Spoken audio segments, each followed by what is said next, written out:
Hay, magandang gabi sa inyo mga kasawi. Kamusta na po kayong lahat? Naway nasa mabuti kayong kalagayan. At mag-iingat kayo palagi mga kasawi. Isa na naman sa ating mga request ang ating tatalakayin ngayong gabi. At alam nyo ba, merong edad na itong kababaihan mga kasawi. At syempre, eto ang kanyang kahilingan na itapik natin ngayong gabi. Idol, bakit ang asawa kong lalaki, bakit mas gusto niya na pinapatuwad ako kapag kangkang siya sa akin? Please, pasagot naman. Nahihirapan kasi ako, idol. Sana mapansin nyo ako, please. Ayan, mga kasawi, natawa tuloy ako dito sa ating sender. At syempre, mga kasawi, katotoo lang hindi ko alam kung ano yung i-comment ko dito pagdating sa kanyang request. Pero syempre, mga kasawi, tatalakayin natin ngayon para mabigyan siya ng linaw at masabi niya sa kanyang asawa.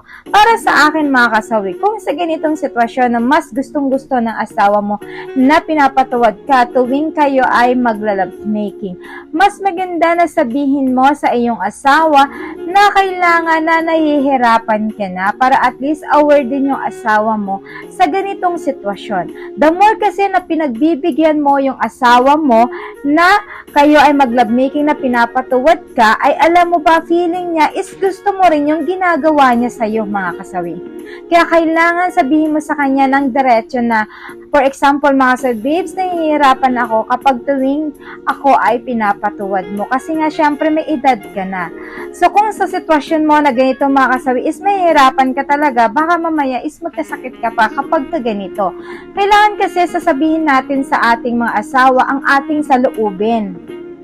Na nahihirapan ka, hindi yun masama kasi lalaki yan. Lalo pat ang lalaki ay bata pa yan, hindi talaga nila makontrol. Alam nyo ba, mga lalaki, kapag once na sila ay na-el na talaga, halimaw. Alam nyo ba, kapag once ang lalaki ay na-el na yan, alam mo ba, andyan lalabas yung grabe, yun talagang sobra nilang L na L, kaya kung ano yung gusto nilang gawin sa kanilang asawa ay pinapagawa nila, pero hindi nila alam na nahihirapan ka. Kaya mas maganda na sabihin mo yun, at least aware din siya. Kasi napaka-importante yun, mga kasawi, kapag ka nag-lovemaking kayo mag-asawa. Kailangan both kayo na mas napipil nyo ang L na L para at least mas nasasatisfy kayong dalawa parehas. Ang pangit kasi no, ng asawa mo lang ang may gusto niya, tapos asawa mo lang yung nag-i-enjoy, mga kasawi. Alam nyo ba, kailangan both kayo na nag-i-enjoy pagdating sa pakikipag-lovemaking, mga kasawi. Kasi mas nalalabas nyo yung L na L at syempre mas masarap sa pakiramdam na dalawa kayong nagiging rurok ng kaligayahan ay abot na abot nyo. Kaya lagi mong tatandaan, sender, na huwag kang mahiya na sabihin mo sa iyong asawa para at least aware din siya na eto yung gusto mo, eto yung dapat gawin mo. Para at least aware siya, wag kang mahihiya na hindi mo sasabihin sa kanya. Normal yun dahil mag-asawa kayo. Kasi kailangan talaga, kasi mga kasawi, both talaga dapat yan eh, diba? Ang pangit na ang lalaki lang nag-i-enjoy tapos ikaw hindi.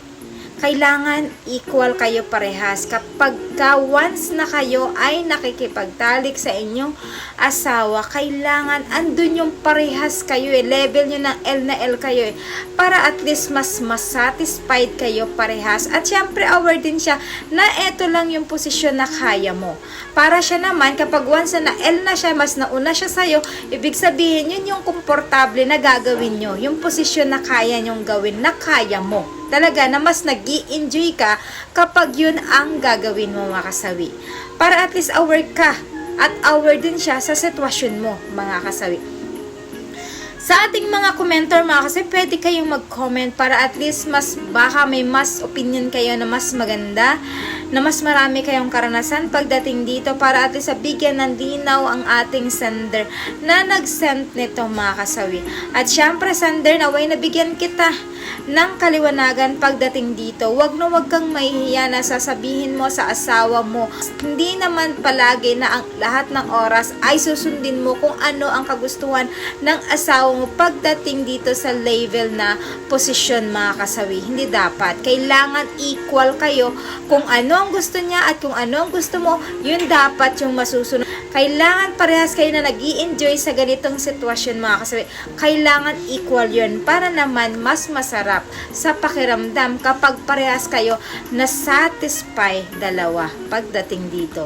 So yun lang po mga kasawi. Maraming salamat sa patuloy na pagsuporta niyo sa akin. Sa walang sawang pag-share, pag-comment at pagre-react. Sa mga hindi pa po nakapag-subscribe, pwede na rin kayo mag-subscribe, pwede na kayo mag-follow para updated kayo sa topic ko araw-araw. Magandang gabi mga kasawi.